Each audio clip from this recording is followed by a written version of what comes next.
Olá pessoal, então esse vídeo vai tratar do papel da metafísica da ciência, na ciência de Isaac Newton, parte 3. Na parte 1 eu dei uma introdução de alguns pontos aí da biografia do Newton. Na parte 2 já comecei a falar do papel da metafísica na formação do conceito de gravitação do Newton e como essa herança hermética teve uma participação nessa formação de Newton de admitir uma forçação à distância. E agora eu vou dar sequência nisso, quer dizer, quais as outras papel da metafísica na vida do Newton. Alquimia. Newton escreveu mais sobre alquimia e teologia do que sobre ciência.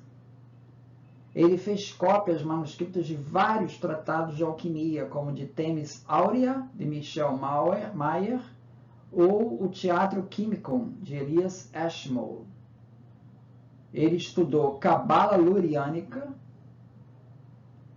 e seus estudos de alquimia se intensificaram principalmente no período de 1670 a 1684.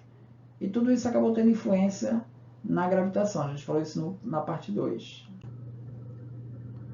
A Alquimia, esse livro aí da Dodds, ela mostra que esses manuscritos de alquimia do Isaac Newton, eles foram ignorados até 1940. E quando eles foram finalmente analisados pela Beth Dobbs, no seu livro The Foundations of Newton Academy, em que Alchemy, Newton Alchemy, em que ela afirma que Newton reproduziu em seu laboratório as operações descritas na literatura alquímica. O próprio Boyle, ele escreveu um artigo em 1676 na Transactions of Royal Society, a revista da academia, em que ele mostra suas experiências para produzir incandescência do mercúrio ao misturá-lo com ouro, que os alquimistas acreditavam tratar-se de mercúrio filosófico, com grande poder de cura. Mas o Boyle ele não revela a receita específica para aquele produto que ele fez na experiência. Em carta a Henry Oldenburg, da Royal Society, o Newton recomenda que se guarde profundo silêncio sobre a descoberta. Quer dizer, temos aí uma orientação totalmente contra aos trâmites científicos. A ideia de ciência é dar publicidade. A ideia do esoterismo é restringir o conhecimento do mestre, entre mestre e discípulo. Temos aqui o Newton recomendando uma orientação para que não se desse publicidade ao conteúdo daquela experiência, que o Boyle fez várias experiências em alquimia. Um texto do Newton publicado nos Elementos de Astronomia, de David Gregory, de 1702, ele revela que os sábios da antiguidade já falavam da gravitação. Falamos nisso no vídeo 2, do Pitágoras. O John Maynard Keynes, prêmio Nobel em Economia, ele adquiriu os manuscritos pessoais de Newton, muitos deles em alquimia, que foram leiloados por uma parente lá do Newton. E ele acabou adquirindo o lote. Ele diz o seguinte: Newton não foi o primeiro de uma era da razão. Ele foi o último dos magos, o último dos babilônios e sumérios, a última grande mente a contemplar o mundo visível, o intelectual, com os mesmos olhos daquele que começaram a construir nossa herança intelectual, pouco menos de 10.000 anos atrás. Então ele fala dessa herança esotérica aí do Newton. Outro ponto de interesse do Newton é essa questão da religião. Lembre-se que ele está professor na Trinity College. Trinity vem de Trindade, E é uma instituição que tem uma origem religiosa. O Newton fez estudos na área da religião. Ele questionou essa passagem de João aí, primeira carta de João, em que aparece: porque 3 são os que testemunham no céu, o Pai, a Palavra e o Espírito Santo. É o único lugar que aparece Pai, Filho e Espírito Santo, né? A palavra seria o Filho, né?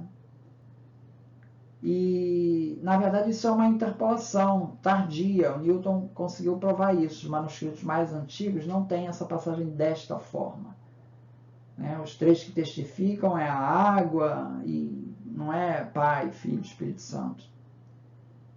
Então, ele também escreveu sobre as profecias de Daniel, sobre o Apocalipse, o Apocalipse de João, né? E que foram publicados póstumamente, para não dar problema na universidade, tá? Porque nesses escritos teológicos, ele reforça a posição antitrinitária. Ele não acredita nesse Pai, Filho e Espírito Santo com a mesma substância. Então, ele também escreveu um tratado sobre a topografia do inferno. Enfim, ele tinha interesse nessas áreas aí de...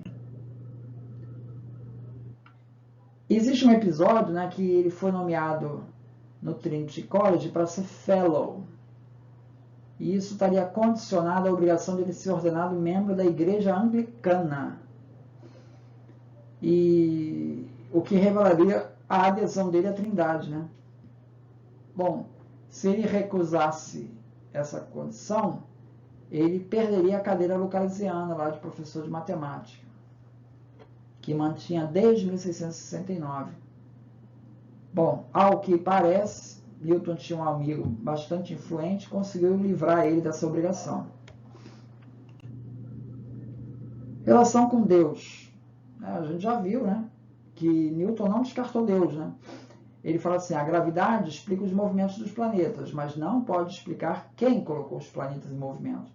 Deus governa todas as coisas e sabe tudo o que é ou que pode ser feito. Então, Newton não descartou a necessidade de Deus para que o sistema continuasse funcionando. É importante notar que, em 1697, Thomas Aikenhead, um estudante de 18 anos, ele foi enforcado por negar a Trindade. Olha o perigo. Em 1711, William Whiston, tradutor das obras de Flávio Josefo para o inglês, perdeu o cargo de professor em Cambridge pelo mesmo motivo. Então, Newton acreditava em Deus, mas não acreditava na Trindade, mas mantinha essa posição dele sem dar muito alarde disso. Ele não publicava nada sobre isso. Os livros de religião foram publicados póstumamente. Em uma carta a Leibniz, né, Newton negou que o universo pudesse ser relacionado com um relógio.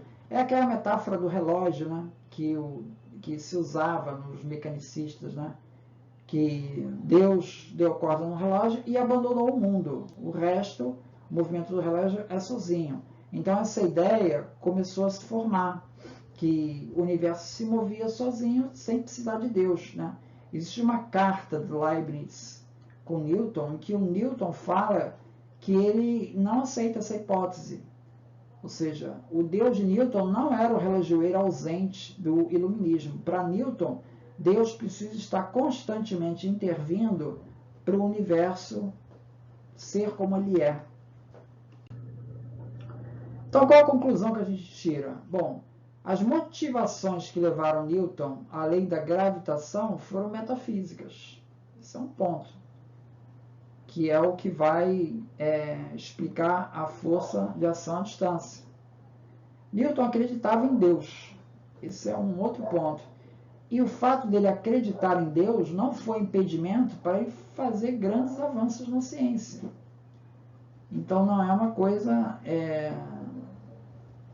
que impeça a outra, né? A cosmologia de Newton não eliminou a necessidade de Deus para ele, né? Ele não via assim, não via dessa maneira. Então essas são as conclusões a partir da biografia do Newton. Muito obrigado, então.